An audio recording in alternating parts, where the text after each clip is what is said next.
अस्सलाम वालेकुम रहमतुल्लाहि व बरकातुहू। यही चीज़ जिसका हम बार बार बताते रहे हैं और हमने देखा है, खानकी से आते हुए भी हमने देखा है कि बहुत सारे ऐसे इलाके थे जहाँ पे पानी फ़ौरन आ सकता था और वहाँ पे लोगों ने भैंसे और मुख्तलिफ जानवर बांधे हुए थे। तो खुदारा अभी भी अगले 10-15 दिन बहुत अहम है।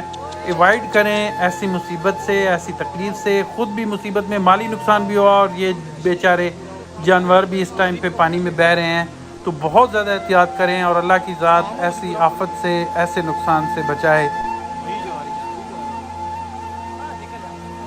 जिस तरह आप देख रहे हैं इस टाइम पे पुल जो है वो मुकम्मल तौर पर बंदों से भरा हुआ है और पुल भी इतने पानी में गिर सकता है। तो उस नुकसान का ज़िम्मेदार कौन होगा? हमें ख़ुद एहतियात करनी चाहिए। बहुत शुक्रिया।